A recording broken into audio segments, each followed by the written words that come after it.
MPDI selaku dosen pendidikan. Langsung saja nih dari teman-teman yang sangat kami cintai dan kami banggakan. Di sini kami kelompok 2, perkenalkan saya Arif sebagai moderator, kemudian ada Mas Rofi dan ada Bu Amina serta Rani. Langsung saja ada beberapa dari yang pertama nanti disampaikan sama Bu Amina. Kami persilakan.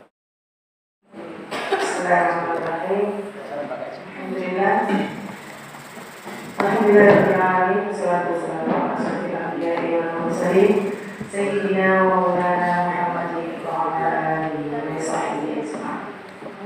Akan menghormati Bapak Dr. Isa MPDI selaku dosen mata kuliah IAD serta teman-temanku semua. Saya akan menjelaskan tentang pengertian manusia sebagai makhluk yang berakal. Manusia sebagai makhluk yang berakal mengacu pada kemampuan manusia untuk berpikir, merencanakan, memahami, dan menggunakan pengetahuan untuk mengerjakan kesalahan. Pemikiran manusia dipengaruhi oleh persepsi belajar, ingatan, dan proses kognitif lainnya. Proses ini melibatkan tahapan-tahapan seperti pengamatan, penalaran, abstraksi, dan interpretasi. Pemikiran manusia juga dipengaruhi oleh pengalaman pribadi, pengetahuan, dan lingkungan di sekitarnya. Tahapan pemikiran manusia. Proses lahirnya pemikiran manusia adalah fenomena kompleks yang melibatkan faktor biologis, psikologis, sosial, dan budaya. Psikologisnya, pemikiran manusia dipengaruhi oleh persepsi belajar, ingatan, dan proses kognitif lainnya. Sosial dan budaya memainkan peran penting dalam membentuk pemikiran manusia melalui pengaruh dan lingkungan. Interaksi dengan orang lain, nilai-nilai dan norma-norma yang diterima. Proses ini melibatkan tahapan-tahapan seperti pengamatan, penalaran, abstraksi, dan interpretasi. Pemikiran manusia yang dipengaruhi oleh pengalaman pribadi, pengetahuan, dan lingkungan di sekitarnya. Selain itu, perkembangan teknologi dan ilmu pengetahuan juga turut berperan dalam membentuk pemikiran manusia dengan memberikan akses kepada informasi dan pengalaman yang lebih luas. Demikian penjelasan makalah tentang tahapan tentang pengertian dari pemikiran serta tahapan pemikiran manusia. Untuk selanjutnya ilmu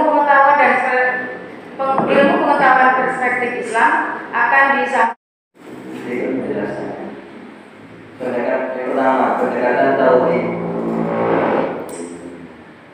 Pemahaman Islam tentang ilmu pengetahuan didasarkan pada konsep tauhid, yaitu kepercayaan akan satu-satunya Tuhan yang Maha Kuasa di atas segala sesuatu.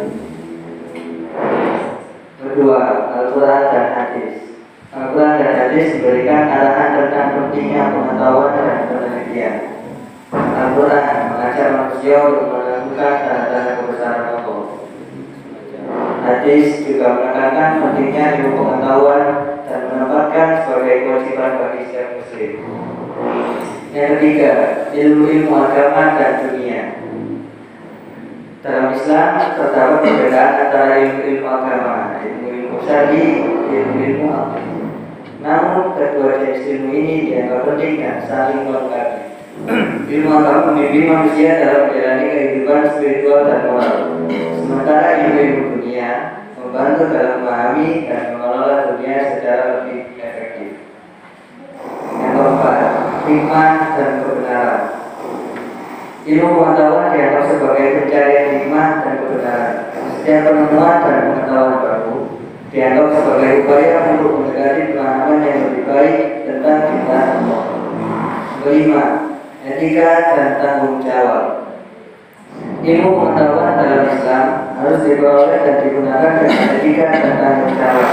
Hal ini mencakup penghormatan terhadap hak sesama manusia, keberlanjutan alam, dan penggunaan ilmu pengetahuan untuk kebaikan umat manusia secara keseluruhan. Dengan demikian, ilmu pengetahuan dalam konteks Islam bukan hanya merupakan pencarian pengetahuan untuk kepentingan materi atau dunia semata, tetapi juga sarana untuk mendekatkan diri kepada Allah.